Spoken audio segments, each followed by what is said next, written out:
سلام علیکم دو طالبان عزیز، با شما هستم معلم خیرالله از فن شیمی. دوام می‌دیم سوال‌های تحلیلی مرکز مینی تست را، یعنی سوال چند رسیم؟ سوال 19.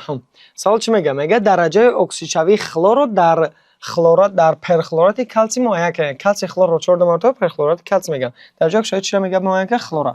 درجه چی میشه؟ کلسیم خلور رو 4 می‌نویسیم. کلسیم خلور رو 4 2 مرتبه. میگه درجه اکسیدشوی چی میگه معاینه کنید؟ درجه اکسیدشوی خلور. اینجا چیکار میکنیم؟ x میمونه درجه اکسیدشوی.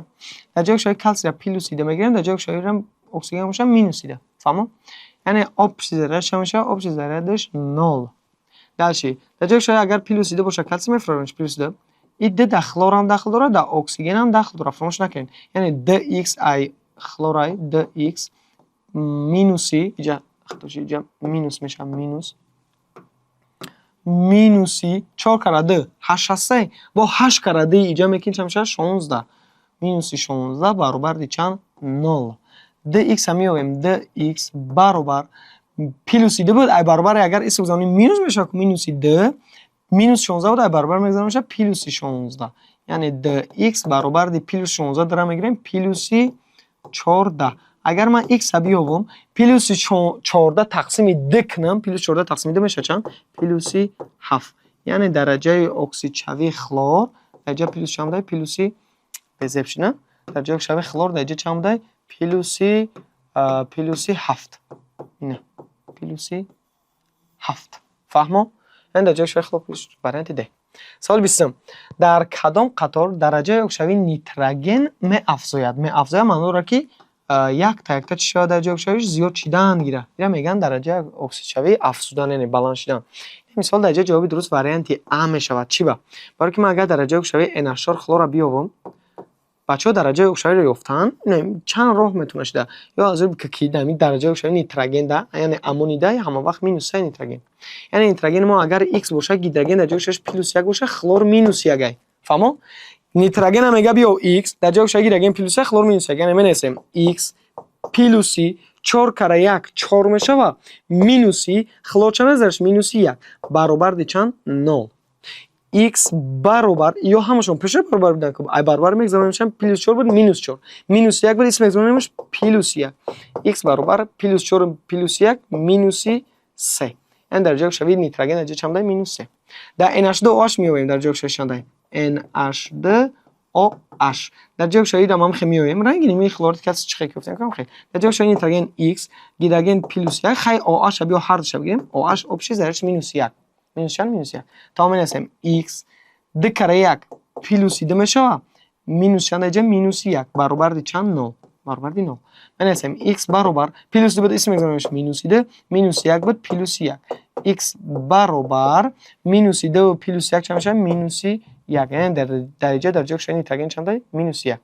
بعد آخرانگیش ناتر NO2 را اگر درجه اکسیدشویش بیاوریم درجه ذرهش 0 ناتر پلوس 1 نیتروژن x اکسیژن مینوس چند مینوس 2. یعنی درجه اکسیدشوی ناتر پلوس 1 است نیتروژن پلوس x اکسیژن مینوس یعنی 2 کرده مینوس 4 برابر چند 0. x میوند اینجا x هم اگر بیام x برابر پلوس 1 مینوس 1 میشه و مینوس 4 اگر برابر بگذارم میشه هم پلوس 4 میشه. یعنی درجه اکسیدشوی نیتروژن چند پلوس 4 مینوس 1 بگیرید پلوس 3 پلوس چند پلوس 3. یعنی درجه اکسیدشوی نیتروژن بچه‌ها اهمیت داره مینوس 3 بود بعد مینوس 3 مینوس 1 شد بعد مینوس 1 پلوس 3 شد. یعنی درجه اکسیدشویش 1 تا زیاد شد. فهمو؟ یعنی مینوس 3 بود مینوس 1 شد با فکر نکن که مینوس 3 بود 1 شد کم شد نه برابر مینوس 3 بود وقتی که مینوس 1 شد زیاد میشه با مینوس 1 با پلوس 3 رفت این زیاد شدن گرفت. فهمو؟ یعنی درجه اکسیدشویش بالانس شد. فهمو؟ وریانت ا. سوال 21. در کدام قطار درجه اکسیدشوی نیتروژن می افزاید؟ اینم با رنگ همون سوال درجه اکسیدشوی نیتروژن چیکار کنه افزودن شه. این مثال وریانت ا ده درجه اکسیدشوی نیتروژن برام خیلی کار کنم خیلی میوی خیلی نشده باشه هم یافتاد اینجا نه NH2 افتاده مینوس 1 مینوس 1 NH3 رنگ ام یک رنگ امونیای همه وقت مینوس 3 ان ای مینوس 1 مینوس 3 ایش باشه پلوس 2 این جواب درست نمیتونه شد. چی با برای اون که مینوس 1 بود فهمیدی مینوس 3 شد یک بار پس شد 1 بود 3 شد نه مینوس 1 بود مینوس 3 شد درجه اکسیدشویش چی شد پس شد.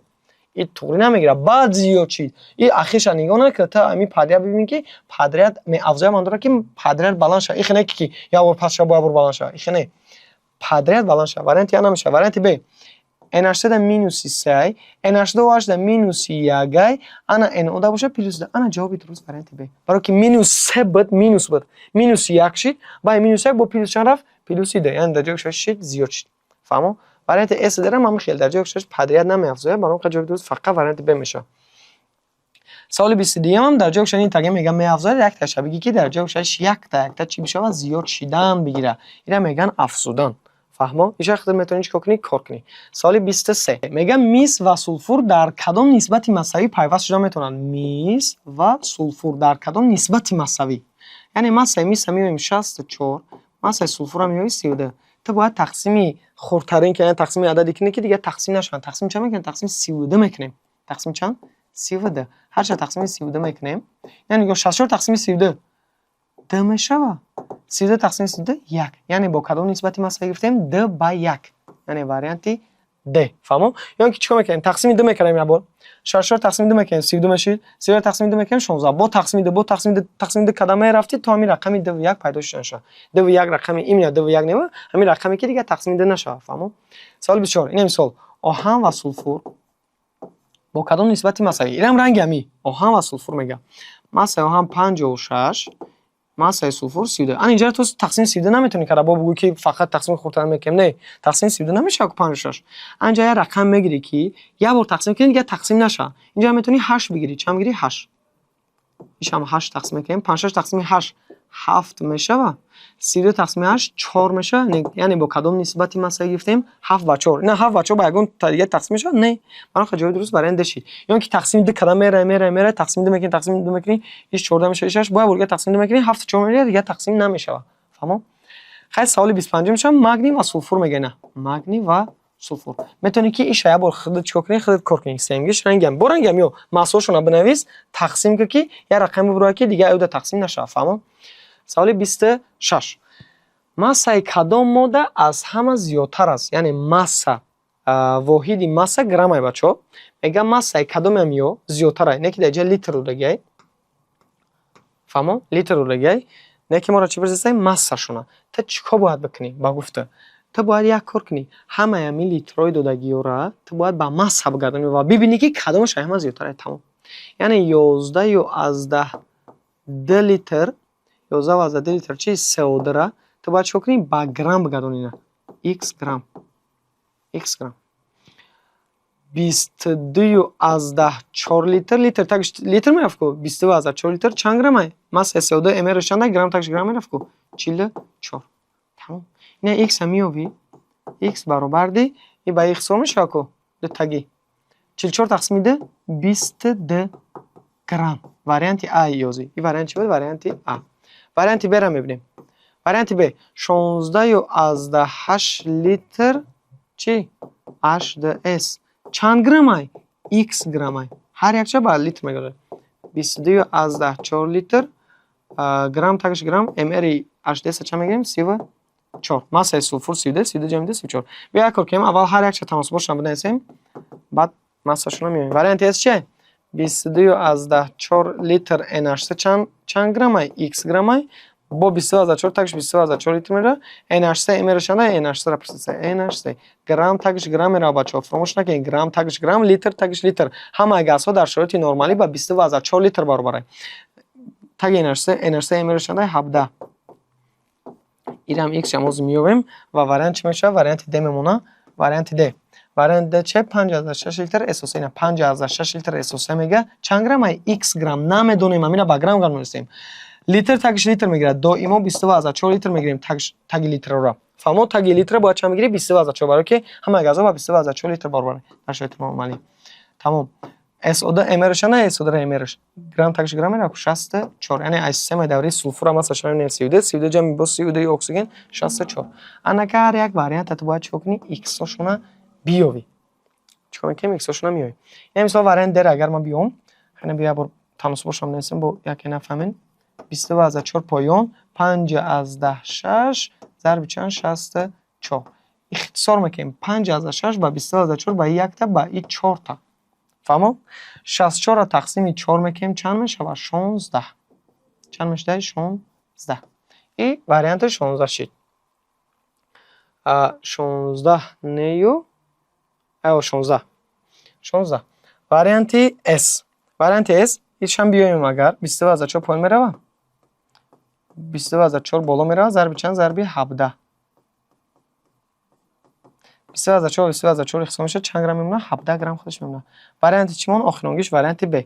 16 از 8 خیلی پایین میره 22 از 4 قد 34 ضرب میکنی بیای را پرامای جوابش هم نسیم جوابش هم میشه جوابش 25 از 10 5 جر متماتیک از تقسیم میکنی این پایین میره هر دیگه بالا این ضرب میکنیم تقسیم میکنیم 25 از 5 انا که ما را سوال چی گفتید مثلا واریانت یا 22 گرم برآمد واریانت B دا 25 از 5 برآمد واریانت S دا 17 برآمد واریانت D دا باشه 16 برآمد میگه در کدام همین ماده ها از همه مسش چی باشه زیادتر باشه از همه مس زیادتر واریانت چی واریانت B یعنی 22 از 5 کو واریانت چی واریانت B اگر از همه کمتر میگفت از همه کمتر چه 16 واریانت D این جواب درست واریانت بشید تمام سال 27 میگم من سه کدام ماده از همه زیادتر است برنگ یمی سه تا سالم خیلی پدرم اومده چه کی جرا همین لیتر رو دیگه x گرم گرفتم دتاکش 22 از 4 دتاکش 22 از 4 22 از 4 لیتر میمونی گرمش نمیاد ایران خیلی این مثال من سه کدام ماده از همه زیادتر است من پرما جوابش رو بکنم میکنم و شخص کوک ایران جوابی درست ده میشه اینا 16 از 8 لیتر CO را پرسه چیه CO را چند گرم ای x گرم چند گرم x گرم لیتر تاگش میرا گفتم ما وقت 22 از 4 لیتر چند گرم ای CO ما mr حساب میکنیم 28 ای mr CO چه 28 تا اینجا رو متماتیکشون میوی جواب میبره این واریانت رو میوی این واریانت ماسش نسبت به ایچ میبره کمتر میبره جواب دوست برام خبرن چی میشه واریانت ایش هم میتونی چیکار کنی هر یک واریانت هم خیلی بگیری لیترش x گرمونی گرم شونه بیاوی از همه زیادترش جوابش چیکار کنی کلا کنی فهمو سوال یعنی آسونه میو پروسه که کمتر وقت میگیره نه هر یک باید ببینی که کدوم زیادتره سوال 29 در 100 گرم کدام ماده شماره کمترین اتم ها موجود است شماره چی کمترین اتم ها گوش کنید بچه‌ها اینجا سوال کمتر بگم که دشوارتره که خوش اهمیته میگه 100 گرم کدام ماده شماره کمترین اتم ها خیلی که 4 8 ده حساب کنی اتم ها نه اینجا وقتی که گرم یا اتم میپرسه تو باید به عدد اوگادرو کار کنی فهمیدی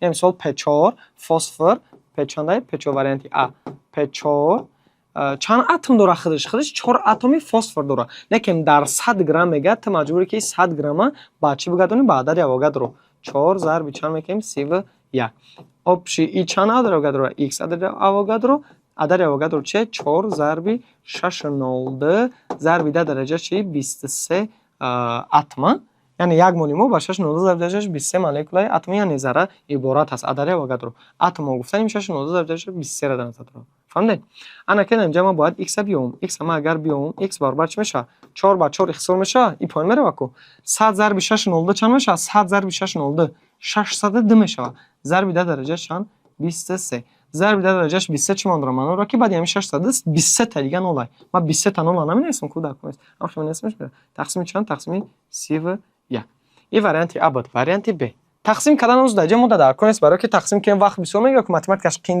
متماتیکش خیلی میشه ما وقت بسیار میگه هر یک دایره تقسیم کنی همین قدرش بنویسین بس اگه نگاه که سیلیسی با یا با شما گوش کنید تمام سیلیسی 100 گرم خودش مساش 28 تا خودش سیلیسی چند تا یک دونه کم یک دونه رو میبریم چند عدد اوگادرو داره یک تا x تا انا 6.0 ضرب ده درجهش چند 23 این هم خیلی 100 ضرب 6.0 میکنیم x برابر دی 610 ضرب ده درجهش 23 تقسیم چند میشه تقسیم 28 واریانت S اگر بیایم S8 یعنی 100 گرم سولفور ده خودش چند اتمی سولفور داره 8 اتمی سولفور داره که اگر ما میره باید به عدد اوگادرو بگذاریم x عدد اوگادرو پایینش 8 ضرب 6.0 ضرب ده درجه چند 23 اینجا چنده S8 مساش 8 ضرب چند میکنیم 32 خیلی 8 تا به 8 اختصار میکنیم با هم خیلی این x دیگرش هم میبینیم x برابر 100 ضرب 6.0 میکنیم 602 ضرب ده درجه چند 23 تقسیم چند میکنیم 32 تقسیم 32 میکنیم واریانت د میمونه تمام واریانت د چیه خلورده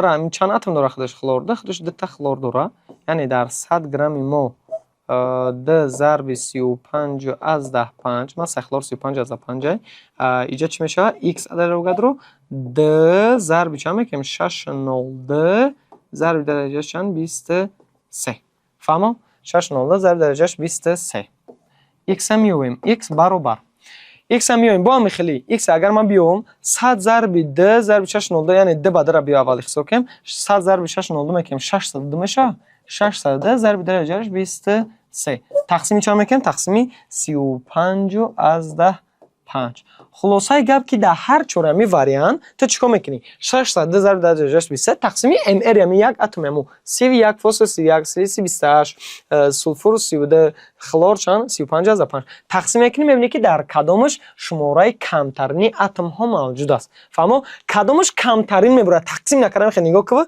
خیلی عقل تصور با که کدامش کمترین میبره مثلا شما گفتم که همین اگر مثال تا 10 سومون در ده کس تقسیم کنی 5 میلیون بسیار تقسیم ده کردیم تقسیم ده آدم در کم دادیم نکیم زیاد رسید اگر در 10 کس تقسیم کنیم چه یکسمی وقتی که آدم بسیار در تقسیم کنی کم میرسه اینم هم خیلی وقتی که 6 در تقسیم کلانترینش میکنی نه هم در کلانترینش چه 35 از 5 خردترین هم میبره انایش که تقسیم خردترین میکنی کلانترینش هم میبره یعنی 6 در تقسیم چندمش کنیم که شماره کمترین اتم ها بره واریانت چه واریانتی ده یعنی یک تقسیم 32 اینا مثال گفتم پیش خودم اگر تقسیم 31 کنیم این مثال 4 ببره مثال گفتم پیش خودم یه رقم گفتم 4 اینجا ممکن اونجا 5 ببره یا از زیادتر کو این ممکن 3 ببره این ممکن اونجا 1 ببره فهمو برای که با ای همش تقسیم کلانه تقسیم میکنی ای هم ما را رقمش جوابش نپرسیده کو پروسه شماره کمترین اتم میگه واریانت میشه واریانت ده همونش که تقسیم کلانترین واریانت ده خلور ده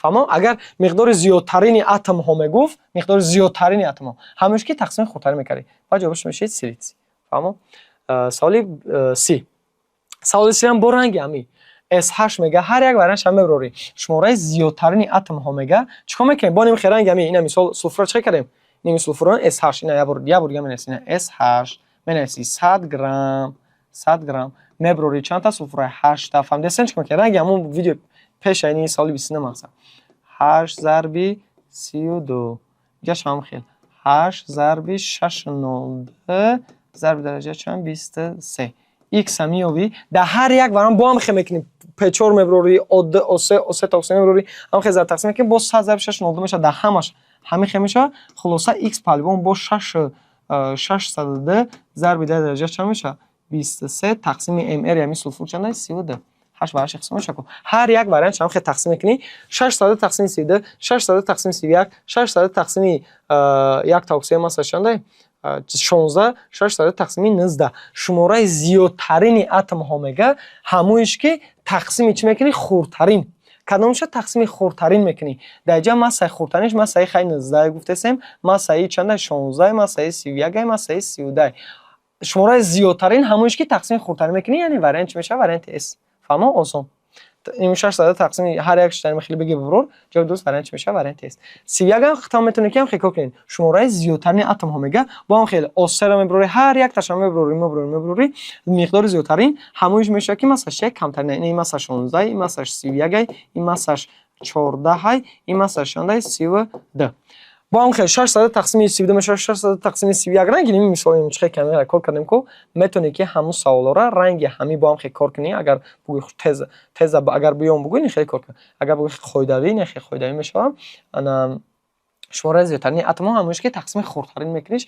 در جای جوابی درست واریانت میشه و ای واریانت انا میشه بخشش سرس میشیم واریانت ان یو جس 16 که با ایدا خردتر است واریانت اس در جای ام اس میشه اینجا 16 میشه در جای 4 فهمو سوال 31 واریانتی اس میشه دالش بریم ریاکسیون مبادله رو معاینه کنید شما فرمایش کنید بچه‌ها ریاکسیون مبادله گفته ریاکسیون مبادله این ریاکسیونی که بین دو ماده مرکب میگذره قسمت ترکیبش رو باید چیکار کنن عوض کنن یعنی دو ماده مرکب اینا دو ماده مرکب قسمت ترکیبش رو باید چیکار کنن عوض کنن اینا میگن ریاکسیون مبادله که در اینجا اسمش کپرم خلور د پلوس چی اچ د آ کپرم خلور د پلوس چی اچ د اینا میگن ریاکسیون جوگیری یعنی رو ای قطار شدت الکتروخیمی متال ها میبینی رو جای گیرگی گرفته میتونه سینکم خلورده حسن میشه پلوس چی اچ د ریاکسیون چی جوگیری هم خاص خلورده جمع اچ د چیز میکنه اچ خلور چیز میکنه اچ خلور کلی خلوروسه اگر ما تجزیه کنیم کلی خلوروسه کلی خلور پلوس چی میشه او د کالی خلورسا اگر تجزیه کنیم چی میشه؟ کالی خلور پلوس یوده. این ریاکسیون بچه‌ها شما با ریاکسیون همش از که به ریاکسیون مثلا کار کردن نمیتونی. ریاکسیون باید یاد بگیریم. ریاکسیون مدولار میگه ما که وارینت چی میشه؟ وارینت یا یعنی در ریاکسیون مدولار. این ریاکسیون مبادله که جوابش گفتم. این ریاکسیون چه جایگیری یعنی روز رفت جایگیری اگه نگرفت. این ریاکسیون پیوست شوه یعنی رفت پیوست شدن. و این ریاکسیون چه تجزیه یعنی چه کردن تجزیه شدن. فهمو؟ این جواب درست وارینت یا اینا باید دیگه ریاکسیون جایگیری رو معاینه کنیم. این ریاکسیون تجزیه میشه NO پلوس چی H2O. NO پلوس O2 چیز میکنه؟ NO2. این ریاکسیون چه پیوست شوی؟ این ریاکسیون چی گفتیم؟ ریاکسیون تجزیه. این ریاکسیون جایگیری برای چی؟ برای که روح میره جای میس میگیره. سینکوم NO3 مرتبه پلوس چی؟ کوپروم. انا ماده سودا بین ماده مرکب ماده سودا میره جای ماده مرکب میگیره. ایش باشه ریاکسیون چه مبادله کناری با کناری مبینی با مبینی یعنی کالی NO3 پلوس چی ارگنتوم خلور. فهمو؟ کالی NO3 پلوس ارگنتوم خلور. یعنی جوابی درست وارینت چی؟ وارینت S. ریاکسیون جایگیری وارینت S. انا اینجا میگه ریاکسیون پیوست شوی رو معاینه کنیم. میشه ریاکسیون جایگیری نه سینکوم رو چیکار میکنن؟ جایگیری اگه نمیگیره سینکوم SO4 میشه پلوس چی H2 پلوس H2. کالی H پلوس H2 ایش مبینی با مبینی کناری با کناری یعنی کالی DS پلوس چی میشه H2O. SO2 جمع O2 چیز میکنه SO3. H2 SO3 ما اگر تجزیه کنیم H2O پلوس چی SO2. ما در چی ریاکسیون در کار ریاکسیون پیوست شوی. این ریاکسیون جایگیری این ریاکسیون مبادله گفتیم. این ریاکسیون پیوست شوی نرفت اکسیژن قطعه SO2 پیوست شد SO3 خیلی ریاکسیون چه تجزیه. این جوابی درست وارینت S. فهمو؟ این بود سوال 34. تشکر با دقتتون.